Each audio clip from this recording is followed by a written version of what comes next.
Hey everybody, hope you're doing well this evening. Day 17 of the Advent calendar and week 3 of the liturgical calendar for Advent. The last day for week 3 and the last day for the week of love. So, day 17. Oh, yes, I got a little friend, of course, because I love red and black plaid and I love red trucks. I'm a big fan of Hallmark and I just kind of got into that. Anywho. Can't resist. And it just feels good when I lean in. So anyway, day 17. What do we have here? I guess your family's getting excited because it's just barely a week away. A week from Christmas Eve. And kids are like, what's under the tree? Where are they hiding it? All that stuff.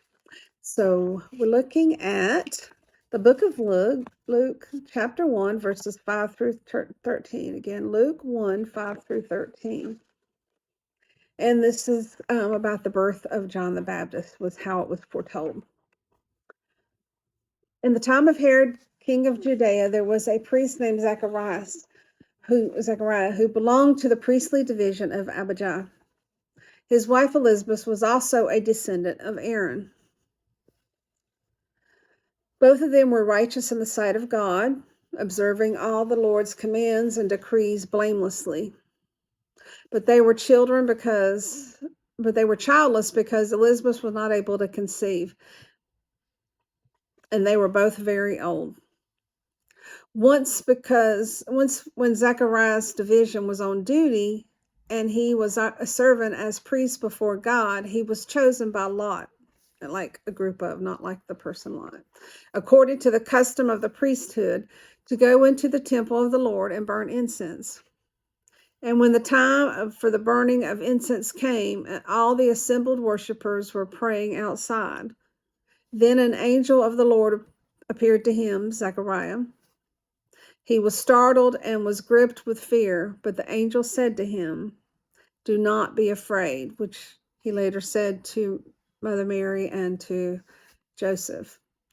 "Your prayer has been heard. Your wife Elizabeth will bear you a son, and you will call him John."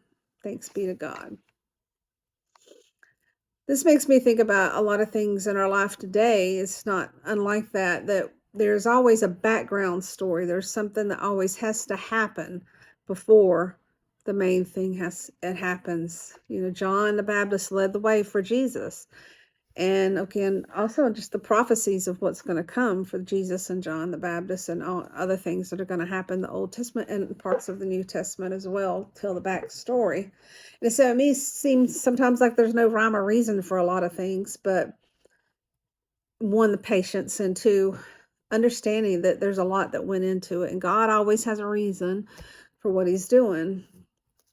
So if we're living in the will of God, there's always reason again for whatever he's doing, and we just have to trust him. It's an important reason to put our faith in him, and then that he'll take care of us. So the Advent of kindness today, and I always say, because I do these later in the day, and I apologize, sometimes it's later than others, but I'm done eventually. But today, and it's good for the whole time and for your life, these are things good to do. Tell someone you love them. Tell someone you love them. To me, it seems so hard to tell someone you love them, right? But it's priceless. It means the world to someone if they don't feel loved, if they don't feel appreciated. And it's just the point of knowing it and hearing it, no matter what type of relationship it is, if it's romantic relationship or family, or a great friend that's not romantic. It's just great to know it every now and then. We just assume. And so going with that, tell someone you love them. This is about the week of love and the last day for this week of love. But, to me, it's just perfectly aligned with that. So sometimes we go days, weeks, months, years, or even longer without telling someone important to us that we love them. We expect them to know by our actions. I remember hearing some men and women too Specifically, a lot of men have said that their fathers didn't tell them that they loved them. And I know it's a macho thing, but when later asked, it was always implied. They always said that it was implied by their actions that they loved them. Let us not fall in this trap of assuming someone important to us knows that we love them, because oftentimes they go through their lives never feeling loved or worthy or important. And we're all worthy, loved by God, no matter what.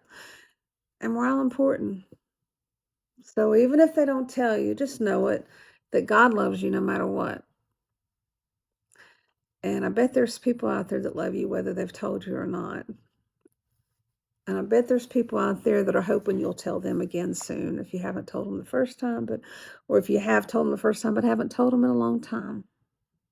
I love all y'all. And again, we've talked about the different types of love and how English language is confused about it, but I do. I love all y'all.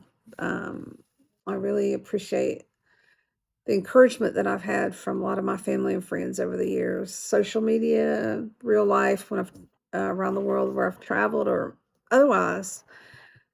A lot of kindness and love that I've been shown, and it's meant the world to me. So just remember that, what it does for you when it does, and when someone does say it. And if it means that much to you, then make sure somebody around you knows they love you. Love my rambling. I can't wait to see you tomorrow. Take care. God bless. Love y'all. Bye-bye.